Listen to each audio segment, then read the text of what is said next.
if you met a young guy, just finished university, huh? And he got a first job on $100,000 a year. So you know what he's saying to himself, right? Dun, dun, dun, dun, dun, dun, dun, dun. Don't touch this, right? That's how he is, right? So he's like, oh man, I want $100,000 a year. Yeah. I'm feeling really sexy, right? Here's the first person who comes over and says, feed me. Feed me. It's the very first, we've just been covering it.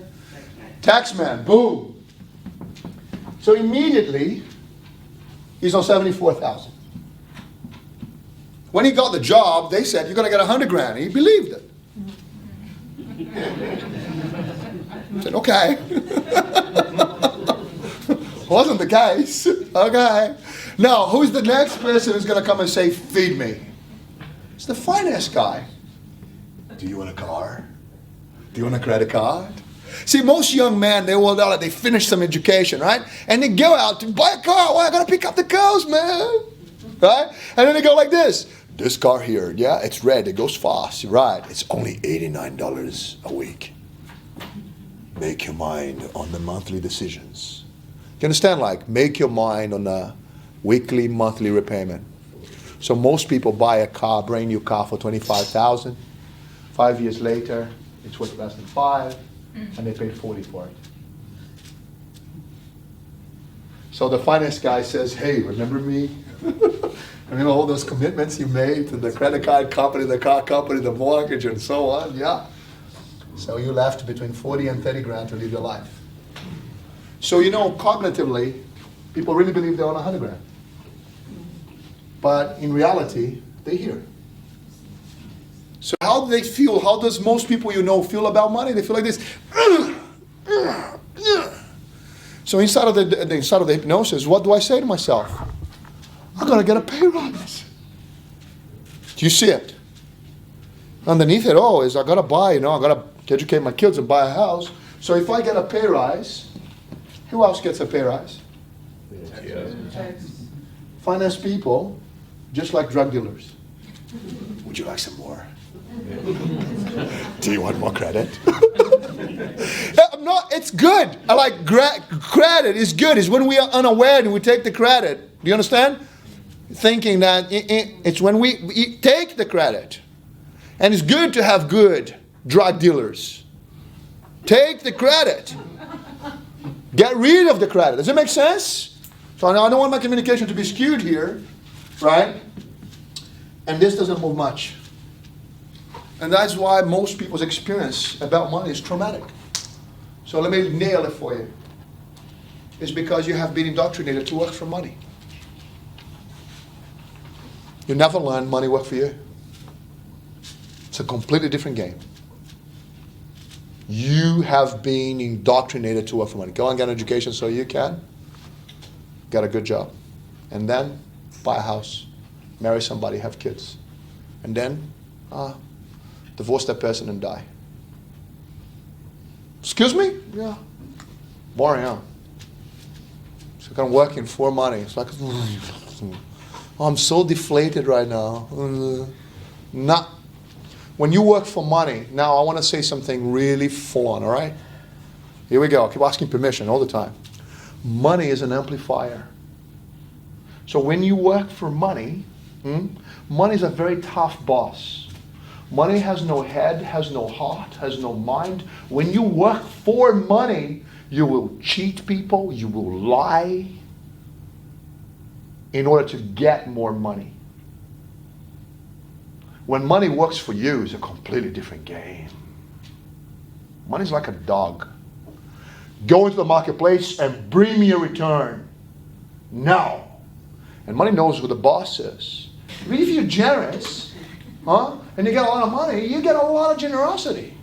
You understand? You actually help a lot of poor people. So the switch of me working for money, it's like we go into our futures like this. Can you see the future? I can't try to. The moment you make the switch to go, you know what? I'm going to work for money. I'm going to have my permission to have all these assets. So I'm going to give it to you now, the code, how to get rich. I'd like you to write it down right now. Write it down. This switch is, I have worked for money, and now I'm going to have money work for me. So if you were taking me out for a coffee and you say, Julia, I've been talking to your client manager. I'm not sure if I should become a client here. I'm an accountant. I'm not sure if I'm going to put you in front of my clients. Got it. But tell me, how do you get rich? Simple. Excuse me? It's so simple, it's going to freak you out. Here's the code. If you were a computer and you're going to key in the code, like language code for getting rich, I'm going to give it to you now. Please write it down. It's 5 lines of code, right? First line is OR. It's computer programming. OR is when a computer comes into an OR, it's going to go this way or that way. Does that make sense? It's a choice. Yep. In binary language, OR. So first line of code is OR, OR. Second line is you are accumulating capital. Write it down. Accumulating capital. Third line, OR. Fourth line, you are not. Fifth line, choose. Simple as that. How do I get rich? Or you are accumulating capital, you are not. So remember this slide I asked you, how's your current plans going? How much certainty? It comes down to that code. Are you accumulating capital? You're going to give me a bunch of words that are going to say it's going to end up with I'm educating my children to pay my mortgage. Are you accumulating capital? I know you're highly intelligent and you make good money and you're good looking. I got all of that. Are you accumulating capital?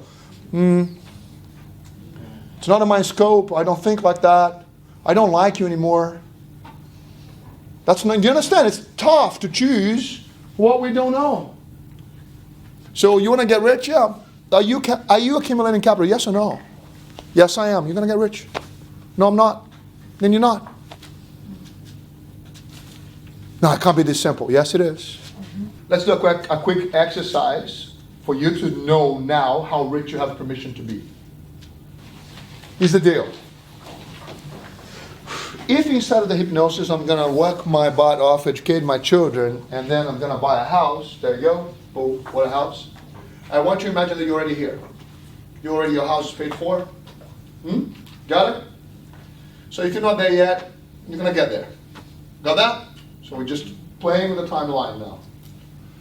If your house was paid for, your kids are off your hands. In other words, that you don't have to feed them. They can take care of themselves. And some of you are so young. So didn't even get married. I never have kids. Doesn't matter. You have a house to live in which is paid for. You get that? And if you had children, the education is paid for. Everybody with me? How much money would you need to live life net per annum? And I would like you to give me the answer in multiples of 50. Because if you say $78,333, it doesn't work. Chunk it up to 100 or to 50. It makes sense? Or down to 50. So, if your house was paid for, and you want to travel, go out, do the things that you would do to live the life. Some of you work because you love the work, so you can still show up to work. I love what I do for a living. I love what I do for a living.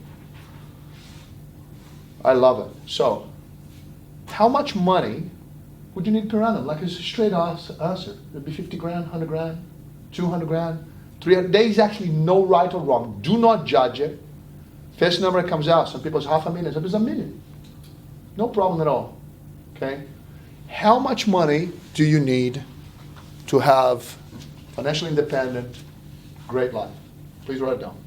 Just go right ahead. Multiples of 50. First number that comes to mind is, just write it down. There's no judgment. Don't judge it. Don't judge it. Just write it down. Write it down. Write it down. First number that comes up is, write it down. Multiples of 50. Okay? So some of you, my house paid off, I need 150 grand. My house paid off, I need 300 grand. I need 50 grand. It doesn't matter. Just write it down. Let's go. How much you wrote it down? 1 million is good. Well, how much do you write it down? 150. How much you write it down? 150. 150. Did you write a number down? 300 300. 150 each or 300? together. Go with 300. He spends more than I do. Boom. Oh, wow. We'll talk about that, didn't we? How much? 200. 150. Can you see the 150 coming up more than other numbers? 1 million is you gotta join Unstoppable. It's a different conversation here too. What about you, Peter? Yeah? 100. 100? I can't read you. The batteries on my glasses are flat, so I can't make a name out of here. 100? Yeah? Say? 1 million. 1 million? 100. Everybody wrote down a number? Yeah? What about you guys? 150. 150 and? 500. Boo. She's with you? Oh, she's a keeper. Alright? She's a keeper. Not really. Okay. No, make it like a 500,000, right? So now, check this out. The sum is very simple.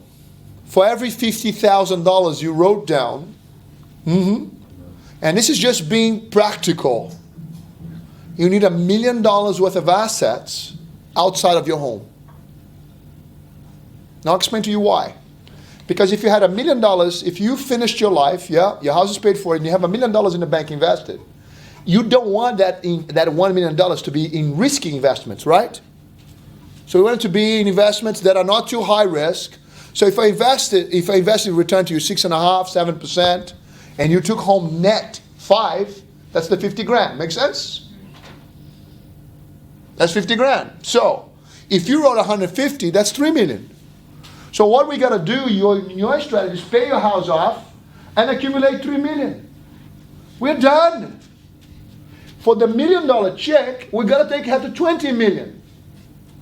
Now in Australia, it's easy. In Vietnam, a little harder. In Brazil, a little harder. Where's where I'm from? Brazil. You understand? In Australia, easy. Easy. What? It can't be that easy. Well, if you don't have a strategy, it is almost impossible. And that's why for most people, it's impossible.